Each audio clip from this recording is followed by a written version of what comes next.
It's spring break, y'all. Just kidding. The podcast daily doesn't take that. That's Bill Landis and Jeremy Birmingham. I am Austin Ward. Ohio State, however, they practiced twice last week, and now they are off for spring break. They are still, after all, student athletes, so they deserve a breather from the grind. But, Bill, it feels a little bit like a tease for us. We get 2 days of practice. They're not in pads. And now what are we going to do this week? It is odd. It's especially odd to me this year because like Doug and I are doing like the Kings of the North thing, so we're keeping track of like how other teams structure their spring practice. And I don't know if there's another one that does it the way that Ohio State does, where it has a couple and then goes to the beach for a week and then comes back and has the other 13. I actually kind of like it. Like if I were a player, I think I might prefer it. But it is weird. Like I never really know what to do with this week because like we're eventually going to see and hear from people again. So you don't want to like speculate too much on what you're going to get because we'll eventually get it. So it's a weird time of year. It is a tease, very much so a tease. We get very excited about the return of football and then it's suddenly stripped away from us again. I think the worst part is that these guys have to go through this 2-day, 3-day, 4-day acclimation period. And then it's like, okay, enjoy going out on spring break. And, you know, as a college student on spring break, you may do things that are less good for your overall health and well-being. Mm-hmm. And then all of a sudden you have to get back and then immediately get what? Yeah, what are we talking about? What kind of things? I mean, you guys, I'm not here to speculate on what people do in their free time, but I am saying that college students are known for particular extracurricular activities that may not always be the healthiest for you. You're just gonna dance around it. You're not even gonna tell us what they are. Yeah, and then you get back from spring break, and then the first thing you do is have to start getting hit by people who are 6'5", 330 pounds. And so, I think that these guys probably are grateful for the little break, but I imagine that the first day back for a lot of these guys is pretty rough. It used to always, I don't know, make sense to me, Bill. Like this is the way Ohio State has done it for a long time and been covering this team, and like we fall into that routine. We know it's coming. The players know that it is. And it's like, oh, well, that's cool. You just get the acclimation out of the way. And then once you come back from spring break, like it's full go and uninterrupted football. But what if they finished winter workouts and then took spring break and then just went straight through with football? Like, it's the first time I've ever, like, it's registered to me, like, why does it set up this way? That doesn't seem ideal, actually. Yeah.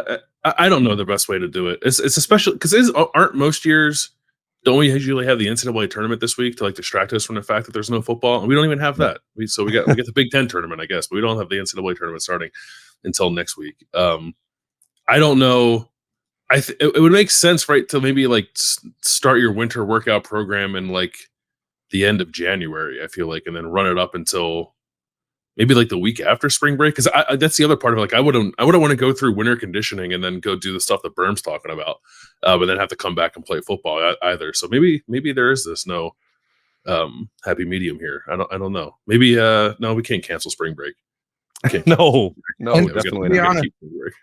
Most of the kids that are in the Ohio State football program now are not. I mean, we can go back 20 years to the days of Bobby Carpenter and the way that those guys operated. And I think there is this pretty stark difference as far as like the social calendar and the extracurriculars nowadays, as opposed to 20 years ago. But I mean, you still do expect that some kids are going out to do college-y things, right?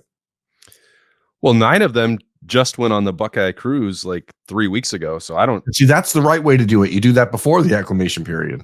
Right. And then just play football. Anyway, we don't get to make the schedule. We got to see Devin Brown and Lincoln Kienholz at the UFC on Saturday night, apparently. So, I wonder how many other guys were down there. Lincoln had told us that Devin Brown was going there, but he didn't tell us that he was going to be meeting him. So maybe he decided, I'm here, let's go. Must have got a late invitation. The reason that we do know that, by the way, is that Lincoln Kienholz is guest number 2 on Buck 9. That episode will be dropping this week on the podcast. Berm will also be debating the social calendar of Bobby Carpenter from 20 years ago later on Monday at Roosters. And then we'll have a lot of other stuff to break down week 1 of spring practice and get into week 2 as we get along. Well, week 3. I don't even know what to call it now. Bill, you got me confused on what I'm supposed to call those dates now because of spring break. Week 1B. Week 1B will be week 1B. All right, but for week 1A, is there something or some things, Bill, that you think we didn't talk about enough? Yeah, probably. I think generally, and this does not necessarily only about spring practice, because Ryan Day had said something about it previously, but I am interested in the fact that Ryan Day has like kind of twice now gone out of his way to remind us that the quarterbacks on the roster can run. And just like what exactly that means is because sometimes I feel like Ryan Day knows what to say to like calm people down a little bit. If there's like a criticism against the offense of like, oh, you guys should run the quarterback more. He eventually becomes aware of that. I think partly because he gets asked about it, but and then he'll just say like, oh yeah, like we'll do it, like just to like calm people down. But we're not like in the time of year where that would happen. So the fact that he's mentioning that is really interesting to me. And we didn't talk much football really with Chip Kelly when we had him last week. Maybe I wish we would have done that too. I like the athleticism of these quarterbacks, which like we weren't able to see much in the two practice windows last week, but even like watching them hand the ball off and then like sprint away from the play or like sprint back to a drill, like you do see, I think, like a different level, just like top to bottom in the room of being able to move around. And even like Devin Brown, I think looks like he's moving a little better probably than he was certainly when he was injured last year. But I think like physically he's probably in like more explosive shape, and he seems to be moving pretty well. Will Howard moves well, like Lincoln Keenholz certainly, and the freshmen too. Like there's athleticism there in their games too, and I'm wondering just how that's going to like manifest in the offense this year. And I tend probably to get like 5 or 6 steps down the road with like wanting to think about what everything's going to look like on the field in the fall from like an X's and O standpoint. And I don't know if Ohio State is necessarily in that frame of mind early on in spring, but I'm thinking about it. And we kind of like glanced over it with Ryan Day last week, didn't talk about it at all with Chip Kelly. So I am eager down the road here in the spring to kind of ask both about it if we can, because it seems like it's going to be prioritized a little more than it has been previously under Ryan Day. Keenholz, one of the things he told us as we were recording that Buck 9 episode is that he's topped out at just about 22 miles an hour the other day. So like there are some guys in that room who can run, and he's the fastest of them. But it is interesting, Bill, because we talk about Chip Kelly and the expectation of an evolving run game, and that is a huge part of it. But we haven't really seen it at Ohio State in the last few years, so it's hard to really get too excited about it or think about it too much. And that's why, to me, the thing maybe we don't talk about enough or didn't talk about enough last week is the depth and the defensive line. That we obviously, a lot of the conversation is about those front four that are returning with Jack Sawyer and JT Tuimoloau and Ty Hamilton and Tyleik Williams, but the depth behind those guys is probably as good as it's been in half a decade or longer. But because Larry Johnson has been so, it's like 1 year he's rotating too much. Last year he didn't rotate, I think, to the point where we would have expected him to, because we had Tyleik Williams having the second most snaps on the team, I think, of anyone that played for Ohio State. And so how much can you expect to get out of those guys this year? How much do you expect to see Hero Kanu or Caden McDonald or Jason Moore or Will Smith or Mitchell Melton or Caden Curry or Kenyatta? Like there's a lot of depth that you can play with, but I don't know what's a reasonable expectation for that group this year as far as getting to it. And it's when you talk about Larry Johnson's career, like he's known for those really high end defensive ends that made him into this defensive line guru that people try guru, romanticize a little bit, but he's also been really good at getting those depth pieces to the next level. The guys that we didn't really think were talked about that much in the at the time at Ohio State, the Devon Hamiltons, the even guys like Sam Hubbard, who wasn't really looked in that way as like this elite player, or Taekwon Lewis, et cetera. So I'm just really interested to see what they do with this group this spring, because we're not expecting Jack or JT or Tyleik or Ty Hamilton to get a ton of reps throughout the next 3 weeks, 4 weeks, 5 weeks. Like I want to see if they're really committed to using those guys and the depth that they have, because that'll be a game changer when the defense can rotate in and out of the games in all. It's not like the last 3 years ago, 2 years ago, where there was pieces that you're like, why is that guy playing? Like these are guys that you're like, they need to play. So it feels a little bit different. Yeah. And especially because of the amount of reps that both Jack Sawyer and JT Tuimoloau and obviously Tylik Williams that you mentioned there as well. They've played so many game reps. They don't need those in spring. So you would hope that what we see after spring break for Ohio State is that there's a lot of practice rotation and that the stars don't need to get a lot of work. And then what does that mean, especially for someone like Caden McDonald, who I definitely did talk about a lot on week 1 and don't need to do it again today. But like, how much of that can they speed through the process? And then what does that look like come August? I don't know. We may not have a clear understanding of that until they play a game and what Larry Johnson wants to do with that, which takes me back. I'm more in the same mind space, I guess, as Bill coming out of week 1 is like, we had a chance to talk to Chip Kelly, and then it became so much more about his career and his personal enjoyment that the football stuff like fell by the wayside. It's like, ooh, look at this piece of candy and an interesting story and personality from this guy. Like, forget all about X's and O's for a second. But I think that not just with the quarterback run game, but with the run game as a whole, like just watching Quinshad Judkins and Travion Henderson in a practice with nobody hitting them, just seeing them on the field together is wild to me. We said that last week about, Caleb Downs is here. He's at Ohio State. Like, is that weird? Yeah, it is weird. You pinch yourself to see that at a practice, but that goes the same on offense. And we don't know. I'm not talking about just like workload specific stuff with Judkins and Henderson, which is its own unique dynamic. And we'll hear from Tony Alford soon enough this spring. And he also won't answer that directly, which I don't expect him to or need him to. But tweaks to the run game, what Chip Kelly, Justin Fry, Ryan Day are collaboratively working on is interesting to me. And you can't get a feel for that anyway without them being in pads. But I do think that ties in with Ryan Day's mentality about willingness to run the quarterback. And I still would I'd consider myself skeptical that he's going to turn his starting quarterback loose to do that. Even if Will Howard or Devin Brown or Lincoln Keenholz, who all three have the capability and athleticism to be a real threat, I just think there's deep down a philosophy from Ryan Day to protect his starting quarterback from those hits. And he'd have to prove to me that he's going to get over that. And I'm not sure that he will. Bill, you're the analytics guy. So do you know what the closest percentage Ohio State has been in the last like 5 in the Ryan Day era of run to pass, like what the closest ratio has been? I would not off the top of my head. No, I would guess it was probably 2019 or 2020 when Justin Fields was here and they were still running the ball a lot. I think it was like pretty close to 50-50 then. It might have actually even been like 51-49 run in 2019 or thereabouts. But I like since CJ took over and even like last year, I still think they were skewed pretty heavily toward the pass. I just expect that this year will be like a leveling of that, heading into, but it's because of the quarterbacks and the running backs and because of Chip Kelly. Like it would be somewhat surprising if heading into this year or heading out of this year, it wasn't 50-50 or an advantage for the run game. I think it's going to be an advantage for the run game. I said a couple weeks ago or 2 weeks ago maybe that I think Ohio State is going to lead the Power 5 in rushing. So to do that, they're going to have to run it more, I think, than they end up passing it. And it's not that they won't pass it, right? They'll still throw it plenty.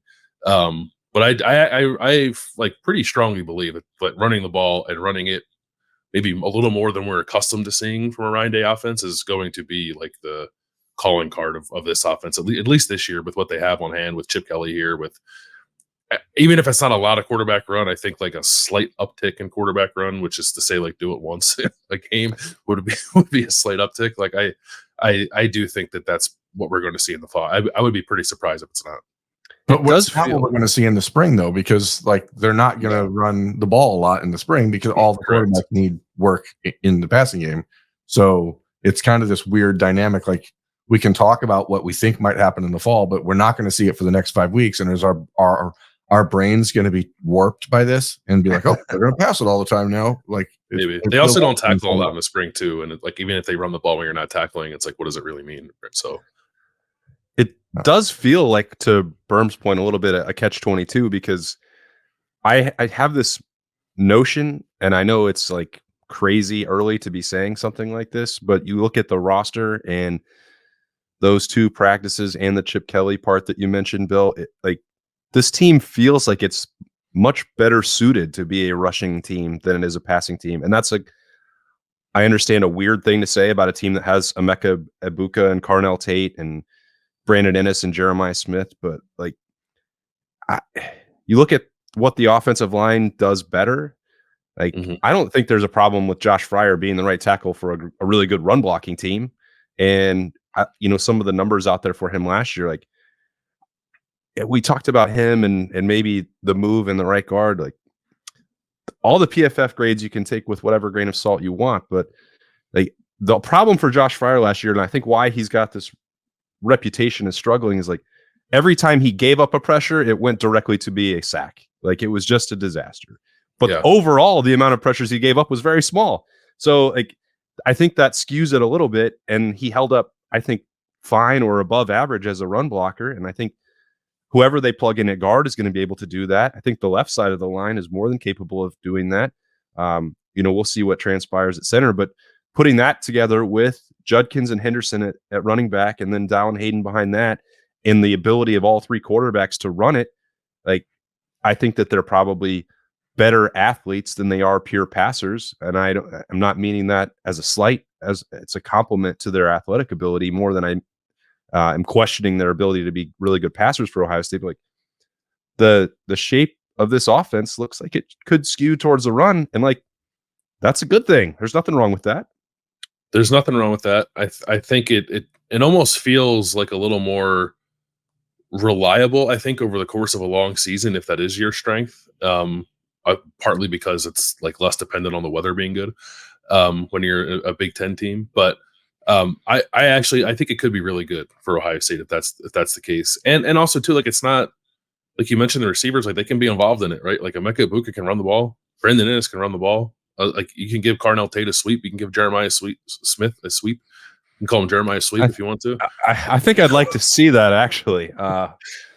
Yeah, I mean, it's like they're not lacking for speed, right? So I think, and like Chip Kelly, we know that he likes to get like everyone involved and get everyone touches if he can. So, like it's not going to come at the expense, I think, of like Emeka Egbuka doing what he wants to do as a receiver to make sure he's positioning himself as best as he can for the NFL draft, or like Jeremiah Smith having the kind of freshman year everyone thinks he's going to have as a pure receiver. Like I think all those things can happen. I don't recall people being like super upset about what Garrett Wilson and Chris Olave were getting back in 2019 when Ohio State was running the ball a little more, right? So you can do both, but I think and it's not even necessarily the run game being more reliable than the passing game. It's more so just the run game just being reliable, which it hasn't been the last couple of years. And I think they do have the pieces to get it there. But Burr makes a good point. Like I don't know how much of that might be able to, like, how much of that we'll be able to discern throughout the spring. Maybe it'll turn out not much, but even little things to me, like some of they do that running back quarterback backfield action period during practice, and it felt to me like they were doing some different stuff in those periods, even the first 2 practices. So I don't know what that means, but I think that's like you can grab on the Ryan Day saying like I like some of the tweaks Chip Kelly has put into the run game, and even if we don't see like the actual plays themselves, you might be able to pick up on a thing or two just by watching guys go through individual period too. Let me ask you this. So we started this episode of the podcast daily by asking what we're not talking about enough. What do you think we talked about too much in week 1? The quarterbacks, but I don't know how to avoid that. I mean, they don't have a definitive depth chart, and they have a battle. And in spring, like that's what's going to determine a national championship for Ohio State is who's playing quarterback.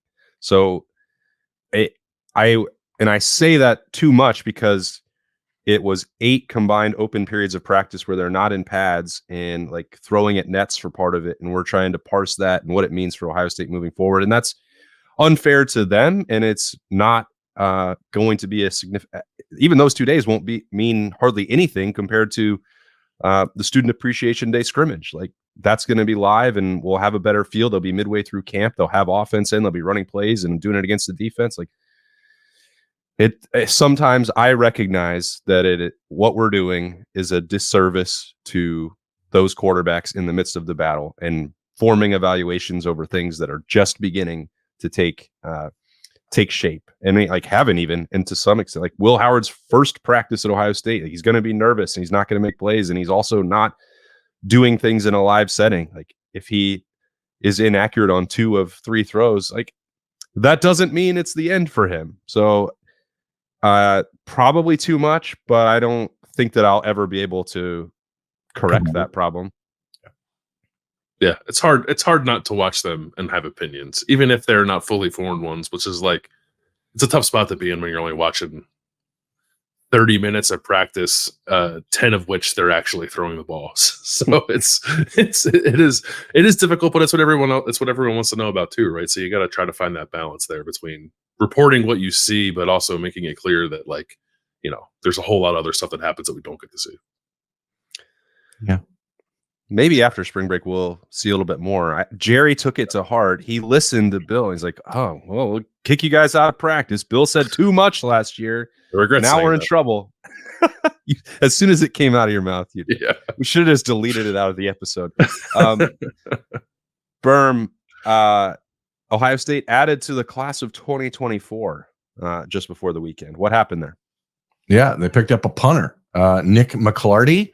6'7", 250-pound punter. Say that again. 6'7", 200. You remember when we saw him last Tuesday when we walked by and we're like, "Who the heck is that guy?" And then they're like, "Oh, that's a punter who's here visiting." And you're like, "A punter?" And he certainly looks the part. If you go to his social media profiles, you'll see punts of him punting the ball 90 plus yards. Which is unusual. I'm told. I'm not a punter, but I've heard that's not normal. He's a really big athlete. He played Australian rules football, basically to what would be considered the AAA level if you're talking like American baseball or something like that. Had some injuries that kept him out of that, and then decided a year ago he was going to try to learn how to punt.